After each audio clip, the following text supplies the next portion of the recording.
but we will be talking about it again. Very exciting. So Molly, this is your first feature.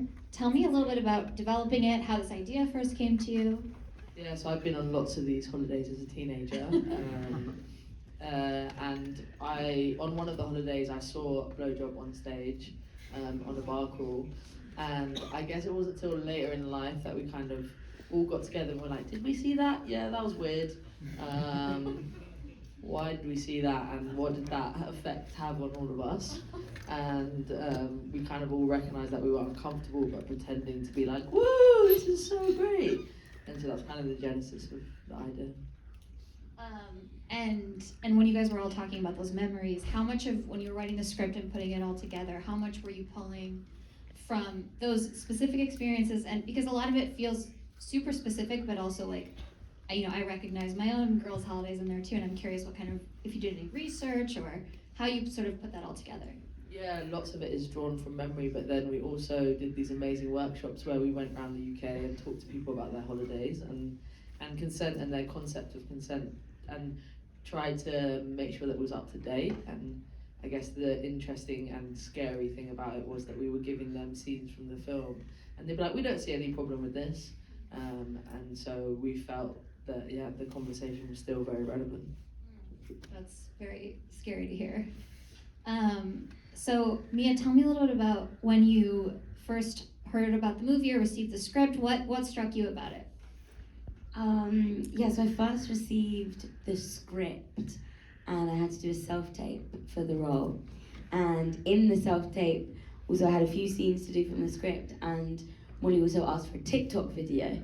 And I didn't really know much about TikTok, so I grabbed my sisters. I got two younger sisters and I was like, help, please. And somehow sent this TikTok video off that I created with my sister, and Molly thought, great. What was the TikTok video? It was like this song about the best friends, I'm killing them, something like that. And then I got my dog in the end, so I was like, who doesn't love dogs? I don't know. But it was in that and kind of like realizing, okay, I need my sisters to help me do this. And then I was like, my sisters, I want them to see this film. And if I try and be in it, then they've really got to watch it. So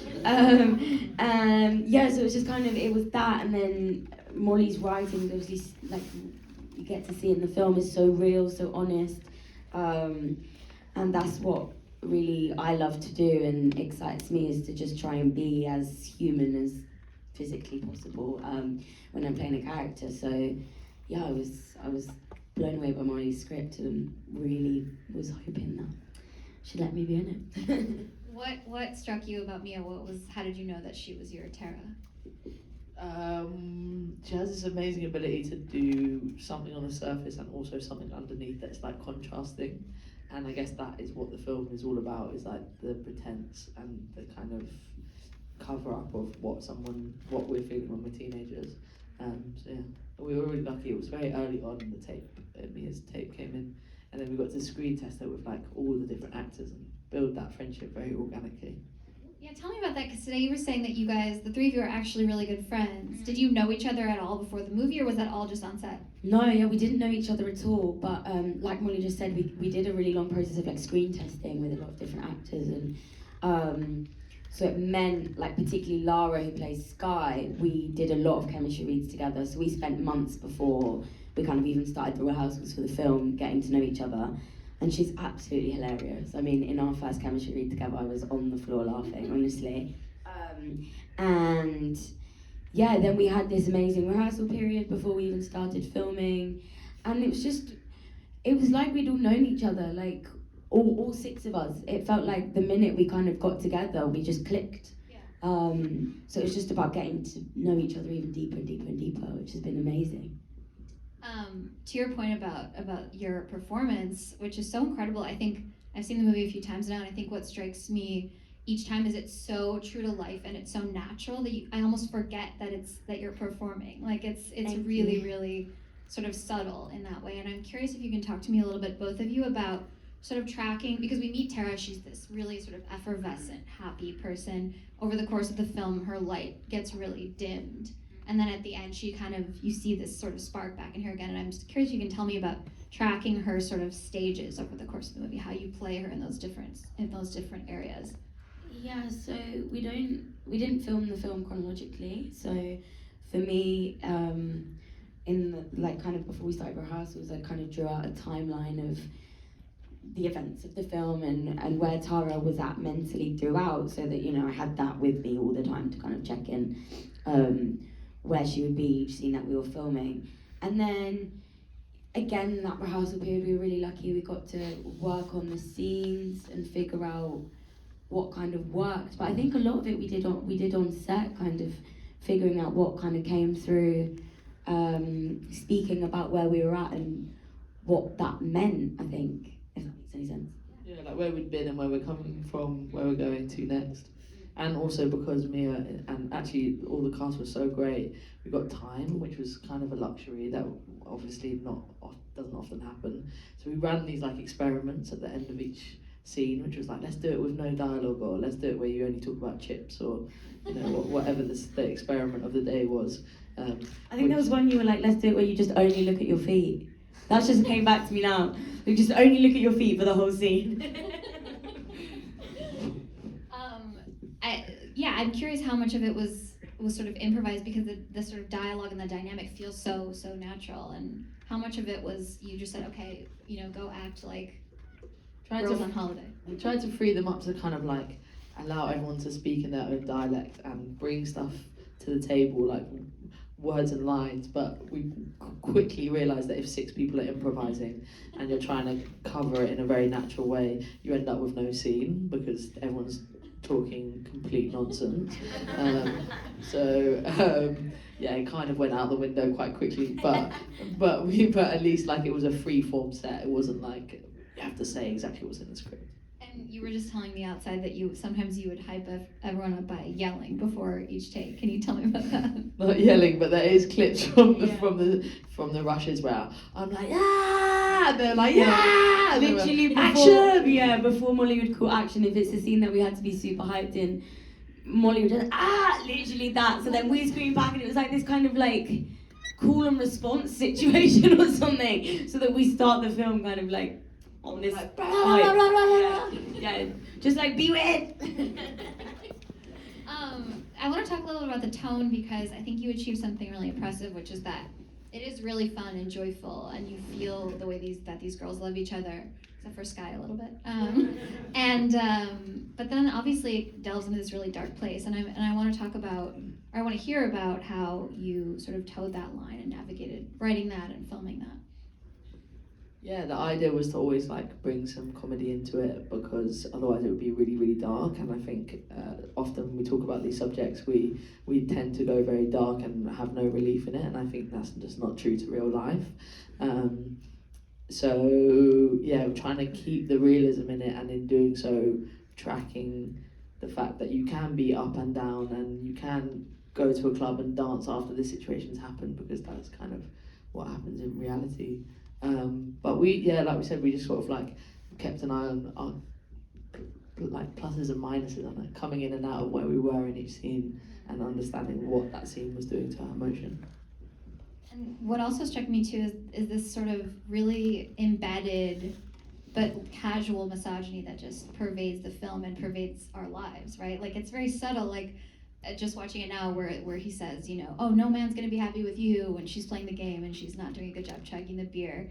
And I'm just curious about putting those moments in the film, and if that sort of engendered conversations like that on set, because that felt so real to me. It really sort of put me back in high school, just remembering the jokes that that guys would make, or the way they felt entitled to slap your ass, or just like that is so disturbingly real.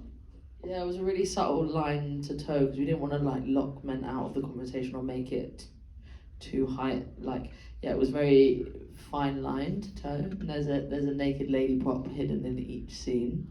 So like, because we wanted it to feel like this pressure comes from the environment, from everywhere, you know. It's like there's like towels and shot glasses and lighters and all sorts. But yeah, so trying to sew them in without it being like really in your face. Is there anything else that sort of, that's like, I hate to say Easter egg, but like a misogyny Easter egg that maybe people didn't notice? Well, we can talk about the dick-shaped pool. We can talk about the dick-shaped pool. So yeah, we like already booked the hotel. We were like we were doing a tech scout. So we were like standing on the roof of the hotel talking about where the lights were gonna go, and we all started like looking at the pool like. And the owner, who's like this lovely old man, is like standing there like laughing to himself. And we're like, the pool? And he's like, yeah, it's a dick shape. And I'm like, wow, we really picked the right hotel. And then like halfway through the shoot, the line producer came to me and was like, listen, we're under budget. Like if there's anything you want, let me know, which is like obviously quite rare. So I was like, I want a drone shot of the pool. And she's like, okay, we can make that happen. And then we actually went back to the hotel for my 30th this year and like partied with a bunch of the crew. And it was after Cannes, and the film was about to be released in the UK.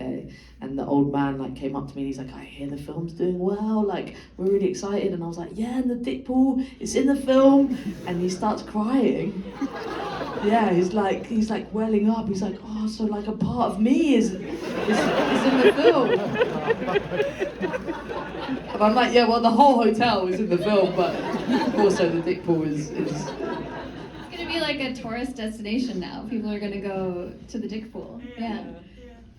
Okay, so you play drunk better than anyone I've ever seen in my life. Thank you. There was something about the glassy eyes and the way you kind of. I would need to hear how you did it. Okay, so there's this very technical trick that we sussed, and it's basically to spin around really fast before they call action. So then you're feeling really dizzy. But we'd also get ourselves into the situation of it's like, you know, it became a thing then we had a drunk scene. So Molly would kind of be like, okay guys, like start spinning. We started spinning around. Also for extras that were kind of in for the day, they'd see us lot spinning around and be like, what is going on? But then it might be like, oh wait, we need to adjust the light, or that prop's there and it shouldn't be, or like forget to tell them. Yeah, someone's mic is off, so we're like spinning around, and it's like, anyone gonna call action? Because we're gonna be sick.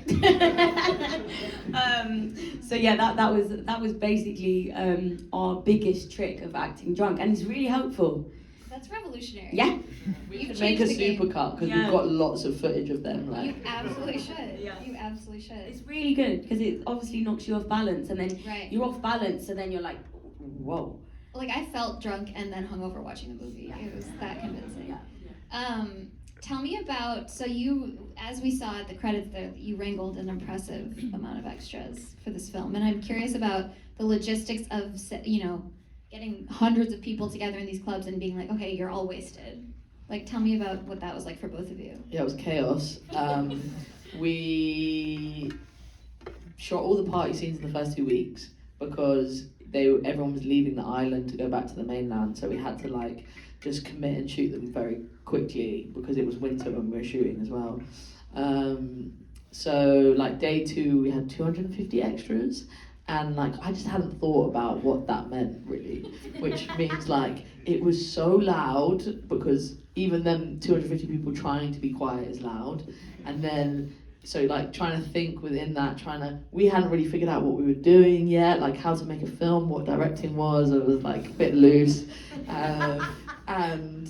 and then we had to get them all dancing to no music, and they were sort of like in this really like disgusting club. Have you been to a club in a day? It's disgusting. And like stinks, and putting water all over them to make them look sweaty. They're all kind of freezing cold, it's winter, and they're all looking at us like, what the fuck is going on? And every time like we'd like put loads of music on, get them dancing and turn it off, and they'd obviously just go like flat straight away, so we'd have to like hype them back up and then try and get a performance within that. It was pretty chaotic. What was that like for you to be in the middle of all of that? I had a great time. I mean, like, for me, it was kind of just in amongst. I love chaos, so I was like, yeah, I'm loving this. We're gonna have a really good time doing this. How much were you guys sort of like? replicating the party scene off set? Was there time for you guys to go out together and like? We had a good time. Yeah, we had a great time. I'm curious too. So, to return back to this idea of consent. And when you were talking about your younger sisters watching it, the first time I watched it, I said to my partner, I was like, I feel like this should be like required viewing in high schools. Like it does, and not in a didactic way, but it just feels like something that conveys a really important message. And I'm curious what that is for you. What did you want people to come away with, or young people to come away with after watching this, both of you? Yeah, for me it's about like making consent not binary, and actually having two people check in with each other and understand what someone else is going through, and two people having a good time. And we've started taking it into schools in the UK, and recently we had this crazy experience where it was a very rough school, really rowdy school. The kids were watching it like they were all like jumping on the table and like throwing shit at the screen. But also at the end, like two kids were like, this isn't rape because, you know, she didn't say this, she didn't get out of the bed, she didn't do this, it's her fault. And two kids who had seemingly, two boys at the back who had seemingly been quite rough, had stood up and was like, listen man, it is rape because, and were teaching the other kids in the class very calmly about assault and about rape, and for me that's like the aim of the film, is that we've given someone the language to do that. That's amazing. Yeah, I love to hear that. And this morning you were saying that you said something really beautiful about like feeling the weight of women's stories, like you were sort of carrying that weight, and I wonder if you could elaborate on that a little bit. Yeah, I think kind of going in to do the film, we knew obviously it's a story that's prominent for a lot of people, but I don't think we'd even begun to process just how many people. So in the whole journey of it, kind of getting to hear a lot of people's, you know, the fact that this film, like Molly said, has given people the language and the to start having conversations with their family, their friends, and look at themselves. It's just been huge. Yeah. Well, thank you guys so much. It's a great film, and I'm really glad we got to talk about it. Thank you so much.